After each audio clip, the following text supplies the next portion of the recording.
বলবেন? জি, আচ্ছা, আপনার কাছে আমরা জানতে চাই যে নির্বাচন কমিশনে আপনি কেমন এসেছিলেন, কি ধরনের আলোচনা হলো আপনাদের সাথে? আবার 1 মিনিট সময় চাই। আসসালামু আলাইকুম ওয়া রাহমাতুল্লাহি ওয়া বারাকাতুহু। প্রিয় সাংবাদিক বন্ধুগণ, আমরা মহান আল্লাহ তাআলার কাছে শুকরিয়া আদায় করছি। বাংলাদেশ জামাত ইসলামীর পক্ষ থেকে নির্বাচন কমিশনের সম্মানিত প্রধান নির্বাচন কমিশনার এবং কমিশনের সকল সদস্যের সঙ্গে সচিব সহ আমাদের একটা মত বিনিময় সভা নির্ধারিত সময়ই আমরা শুরু করতে পেরেছিলাম। আমাদের মধ্যে অত্যন্ত সৌহার্দ্যপূর্ণ পরিবেশে, খুবই খোলামেলা পরিবেশে, খুব ফ্রি নির্বাচনকে সুষ্ঠু, নিরপেক্ষ, অবাধ, গ্রহণযোগ্য, অংশগ্রহণমূলক করার ব্যাপারে আমাদের মত বিনিময় অনুষ্ঠিত হয়েছে। আমরা আমাদের বক্তব্যগুলো খুব লিখিত আকারে ওনাদের কাছে পেশ করেছি। ওনারাও সে সম্পর্কে ওনাদের কিছু বিষয় শেয়ার করেছেন, মত বিনিময় করেছেন। আমাদের এখানে এই প্রতিনিধি দলে যারা সঙ্গী আছেন, আমাদের বাংলাদেশ জামাত ইসলামীর সহকারী সেক্রেটারি জেনারেল হামিদুর রহমান আজাদ, সাবেক এমপি, আমাদের নির্বাহী পরিষদের সদস্য মতিউর রহমান আকন্দ, পাবলিসিটি এবং মিডিয়া বিভাগের সেক্রেটারি, আমাদের কেন্দ্রীয় গণপরিষদ সদস্য অ্যাডভোকেট জসিমউদ্দিন সরকার, সুপ্রিম কোর্টের, এবং তিনি বাংলাদেশ লয়ার্স কাউন্সিলের প্রেসিডেন্ট, এবং আমাদের সঙ্গে আছেন অ্যাডভোকেট ইউসুফ আলী, যিনি ডেপুটি অ্যাটর্নি জেনারেল, তিনিও আমাদের কেন্দ্রীয় মজলিস শুরার সদস্য।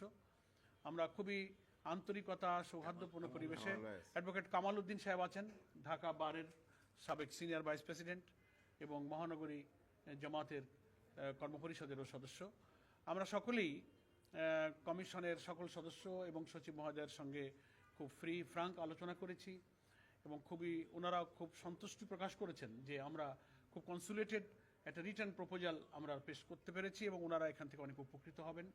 এবং কখনো কখনো কিছু বিষয়ে ওনারা প্রাসঙ্গিক মতামত দিয়েছেন। আলোচনা, ওনাদের সক্ষমতা, সীমাবদ্ধতা, সমস্যা, এগুলো নিয়ে আমরা আলোচনা করেছি। আমরা আলোচনায় আমরা 23টা পয়েন্টে ওনাদেরকে লিখিত প্রপোজাল পেশ করেছি। তো সব তো আর এখানে আপনাদের সামনে ব্রিফ করা, মেজরের মধ্যে আমরা পরিষ্কার বলেছি যে নো ইলেকশন উইদাউট রিফর্ম। আমাদের পরিপূর্ণভাবে অন্তত নির্বাচনী প্রক্রিয়ার সঙ্গে যে সমস্ত অর্গান এবং বিভাগগুলো রাষ্ট্রের জড়িত, সেগুলোকে সংস্কার করেই জাতীয় সংসদে নির্বাচন করতে হবে। তা না হলে এই নির্বাচন নিরপেক্ষ হবে না, অবাধ হবে না। পূর্বের যে 3টা নির্বাচনে জনগণ ভোট দিতে পারে নাই, সেই নির্বাচনেরই পুনরাবৃত্তি ঘটবে। এদেশের জনগণ 2000 ছাত্র জনতার জীবন এবং প্রায় 30,000 ছাত্র জনতার যে আহত এবং রক্ত, এটা বৃথা যাবে। এই জন্য আমরা এটা বলেছি যে সংস্কার সম্পূর্ণ করে নির্বাচন প্রক্রিয়া সুষ্ঠু করতে যেটুকু সংস্কার লাগে, আমরা হোল রাষ্ট্রের সংস্কার আমরা বলিনি। এখানে অনেকে ভুল বোঝার চেষ্টা করেন। এটা করতে গেলে ইট উইল টেক টাইম, এটা একটা নির্বাচিত সরকারের দায়িত্ব। কিন্তু এই অন্তর্বর্তীকালীন সরকারের এটা দায়িত্ব নির্বাচনকে নিরপেক্ষ করার প্রয়োজনে যে সংস্কারটুকু ন্যূনতম প্রয়োজন, তার জন্য যতটুকু সময় যৌক্তিক প্রয়োজন হবে, জামাত ইসলামী সে সময় দিতে প্রস্তুত এবং সেই নির্বাচন করতে। আমরা কোনো দিন, মাস, ক্ষণ বেঁধে দিইনি। জামাত ইসলামীর পূর্বের যে অবস্থান, আমাদের সম্মানিত আমিরি জামাত ডক্টর শফিকুর রহমান প্রথম থেকে আমাদের নির্বাচনী দিনক্ষণের ব্যাপারে যে অবস্থানের কথা জাতির সামনে ব্যক্ত করেছেন, আমরা আজকেও সেই অবস্থান ব্যক্ত করেছি।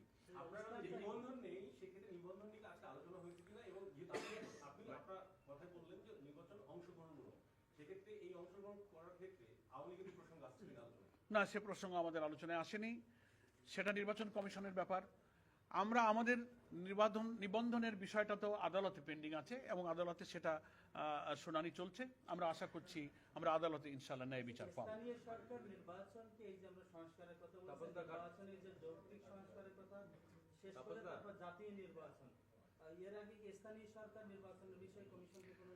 কমিশনকে আমরা তো পরামর্শ দিয়েছি যে জনগণের আকাঙ্ক্ষা, কিন্তু জনগণ চায় যে স্থানীয় সরকার কাঠামোকে সচল করতে, সক্রিয় করতে, স্থানীয় সরকারের এবং গ্রামীণ অবকাঠামোতে উন্নয়ন, আইন শৃঙ্খলা, জনদুর্ভোগ কমাতে জনগণের আকাঙ্ক্ষাই হচ্ছে স্থানীয় সরকার নির্বাচনটা আগে হোক।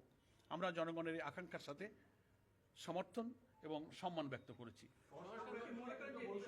হ্যাঁ, কোনটা না, আমরা অনেকবার বলেছি এবং আমরা তো গত 25শে নভেম্বর সরকারের যে রিফর্ম কমিশন করা হয়েছিল, নির্বাচন ব্যবস্থার যে কমিশন একটা গঠন করেছিল সরকার, আমাদের কাছে লিখিতভাবে ওনারা আমাদের প্রপোজাল চেয়েছিলেন। জামাত ইসলামীর পক্ষ থেকে 25শে নভেম্বর রিটেন আমাদের একটা প্রপোজাল আমরা সেই রিফর্ম কমিশনের কাছে জমা দিয়েছিলাম।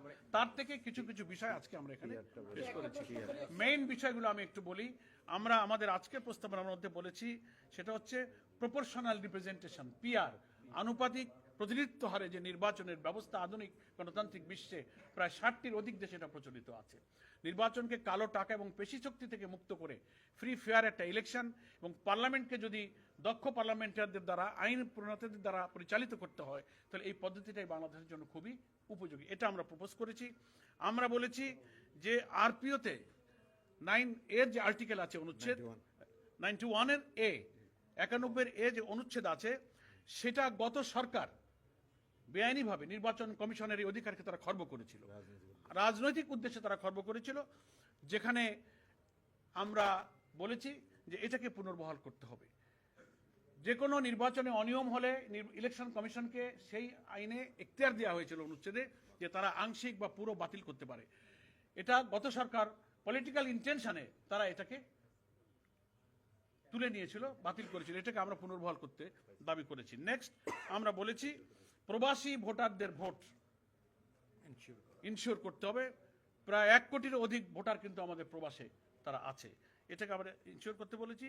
এবং আমাদের ভোটার তালিকায় নাম অন্তর্ভুক্ত করার ব্যাপারে যে প্রক্রিয়া চলছে, সেক্ষেত্রে প্রশাসনিক ইউনো অফিস, নির্বাচনের সাথে সংশ্লিষ্ট কর্মকর্তাদের হয়রানির বিষয়গুলো, অনেক ফাইলগুলো পেন্ডিং পড়ে আছে নানান ইস্যুতে, সেগুলো নিরসনের জন্য আমরা অনুরোধ করেছি।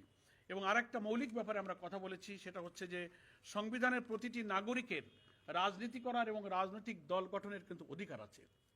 তো নিবন্ধন আইন যেটা করা হয়েছে, যার ভিত্তিতে এখন বাংলাদেশের রাজনৈতিক দলগুলো 8 সালের পর থেকে রেজিস্ট্রেশনের সিস্টেম চালু হয়েছে। এর আগেও তো বহু ইলেকশনে আমরা অংশ নিয়েছি। এতে করা হয়েছে যে এত কঠিন শর্তগুলো দিয়ে এই আইনটা করা হয়েছে যে সকল রাজনৈতিক দলের এত কঠিন শর্ত পূরণ করে রাজনীতি করার অধিকার কিন্তু খর্ব করা হচ্ছে। এই জন্য আমরা এটা বলেছি যে এই আইনটা বাংলাদেশের সংবিধানের সাথে সাংঘর্ষিক, এটা বাতিল করা উচিত। রাজনীতি এবং দল করার অধিকার সকলের আছে, কঠোর শর্ত দিয়ে এখানে বিঘ্ন সৃষ্টি করা হয়েছে। এবং আমরা বলেছি সরকারি কর্মকর্তা এবং রাষ্ট্রের লাভজনক পদে অধিষ্ঠিত যারা, তাদের চাকরি থেকে বা দায়িত্ব থেকে অব্যাহতি অন্তত কমপক্ষে 3 বছর পূর্ণ না হলে তাদেরকে নির্বাচনে যোগ্য করা যাবে না। এই সমস্ত মেইন বিষয়গুলোতে আমরা আলোচনা করেছি। আরো তো প্রাসঙ্গিক খুঁটিনাটি রিলেটেড অনেক কথাবার্তা এসেছে।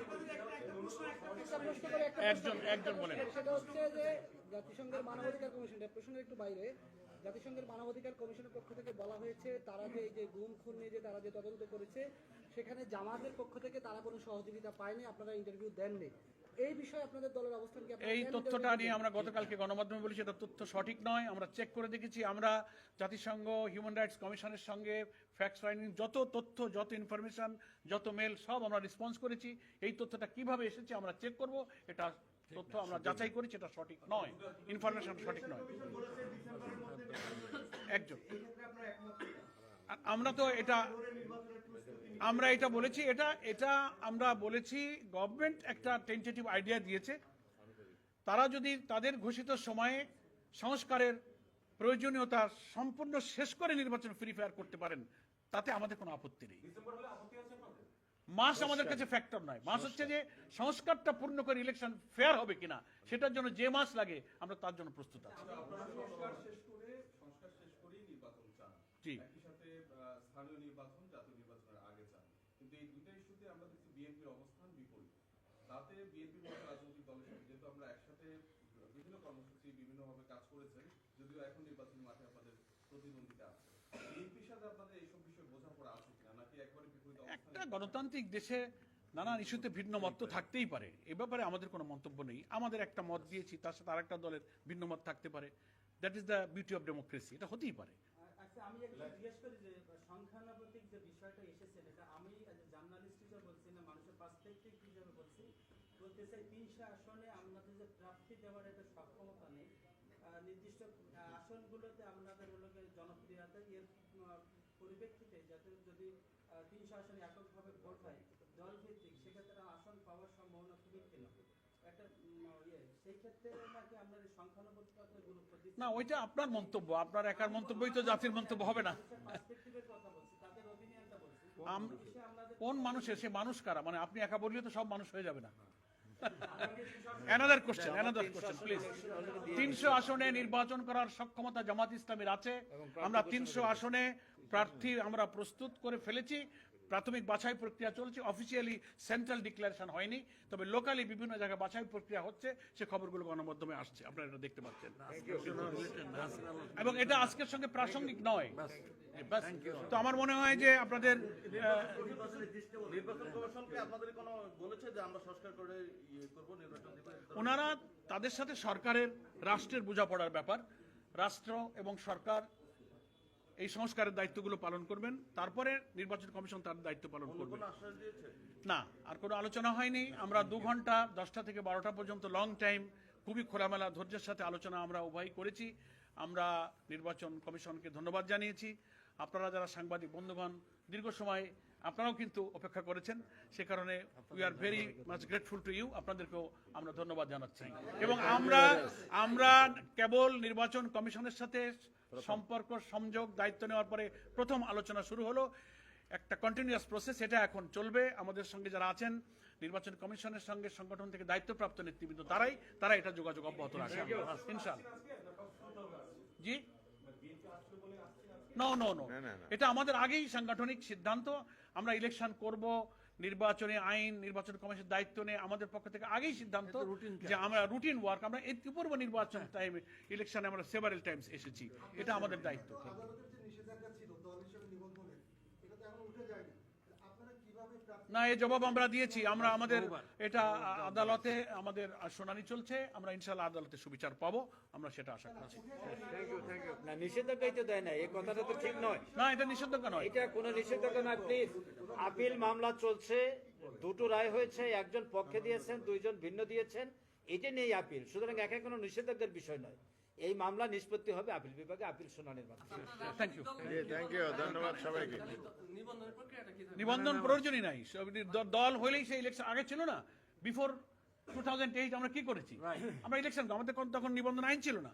আমরা তখন বড় বড় দল, বিএনপি, আওয়ামী লীগ, জামাত, আমরা ইলেকশন করিনি। আমরা 91-এ করেছি, 79-এ করেছি, 86, 88 বহু ইলেকশন আছে। তখন তো রেজিস্ট্রেশন আইন ছিল না। এগুলো করে মানে রাজনৈতিকভাবে দল করার, রাজনীতি করার অধিকারকে কিন্তু বিঘ্ন ঘটানো হয়েছে।